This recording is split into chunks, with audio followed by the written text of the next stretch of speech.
Ladies and gentlemen, if you don't know who I am, my name is Daniel the Big O, and I'm out here with the Fluffy Poodle. That's right, Mr. Fluffy Bear and his green hair. Come walk with me because this morning we had a very special request. That special request was asking, hey, my dog does not know how to play fetch and is not really interested. How do we get them interested and to teach them how to play fetch? Well, that's when the Fluffy Poodle was like, hey, that's too easy. So this is what we're gonna do on the episode. We're gonna teach you guys exactly how we teach the Fluffy Poodle and other dogs how to take a toy and play fetch with it. You ready? Yes.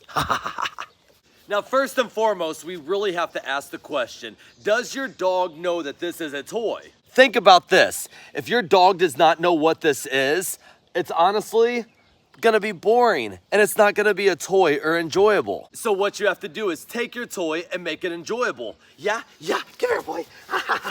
Yeah, come on, boy. Yeah, it's a good boy. Yes. And you see, we do that by making that toy come to life. Making this toy be like very enjoyable, getting all around his face, all around him saying, good boy, doing that voice inflection, getting excited about it and rewarding him. But there's some dogs who are very picky on the toy and you just have to find the right one that really gets them going. And to get them going is very simple. You literally take a toy and go, that's a good boy, that's a good boy, good boy, out, good, that's a good boy, that's a good boy, that's a good boy, out.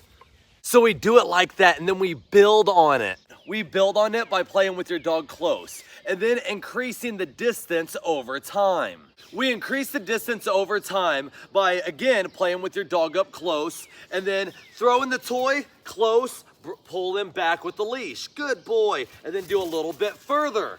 And then slowly pull them back with the leash if they're not coming back. Good boy. Out. And then eventually, you can be able to take your toy like this. Tell your dog to stay, throw it. All right, you see it way over there? And then, yes! He goes, he gets it in a nice controlled manner, brings it right back into the heel position. Watch, Fluffy, heel, sit, out. Perfect control and amazing work. Now's the part of the video where we really dissect the different types of toys there is because what we believe, this toy should only be used for fetch. Yes! Good boy, out. And the reason why we use a toy like this only for fetch is because this toy is very, very easy to launch and throw as far as we can and be brought back in a controlled manner. Also, a toy like this should not be used to choy, pull, or other types of activities. You see here, there is a use for each type of dog toy. Let's say that you have a rope, okay? A rope should be used to bite and pull with your dog. Let's say that we have a bone, or maybe a Kong that is filled with food. See, those toys right there aren't used to pull or fetch. Those ones are used for chewing. I know, buddy. I didn't forget about mental stimulation as well. Basically, what we're trying to say is there's a proper way to use certain dogs' toys so you can get a little more longevity with that toy and your dog can be able to enjoy it the proper way. Yes!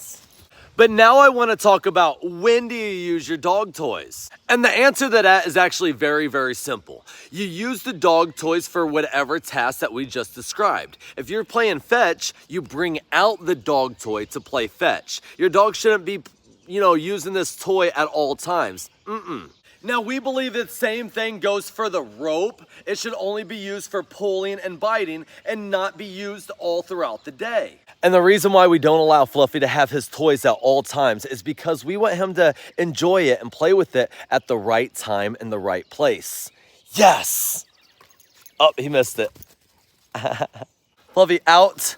Good boy. What we're really basically trying to say is if I gave you steak absolutely every day, you would get tired of steak. Same thing when it comes to a dog toy. You gotta have it the right time and place and then play with them. And then they'll want it more and more each and every day.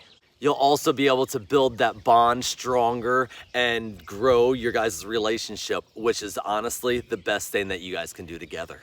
So we're gonna end this video with a short summary of what we just taught you guys. Literally, teach your dog that this is a toy, and then increase the distance over it to improve that fetch, bringing it back over time. And then eventually, your dog can do stuff like this. Stay. I threw it all the way down there. He's gonna run, go get it in a nice controlled manner, and bring it right back to me. Fluffy, yes! Again, do not use those dog toys out all times. Make them want it just like that steak that we told you about a second ago. Here comes Fluffy. Heel. Heel. Good. Sit. Good. Out. That's how you do it, ladies and gentlemen. So with that being said, we're gonna wrap up this video. Until next time, you guys know who this is. This is Daniel the Big O with the Fluffy Poodle. That's right, Mr. Fluffy Bear and his green hair. And we'll see you guys on tomorrow's episode. Bye-bye.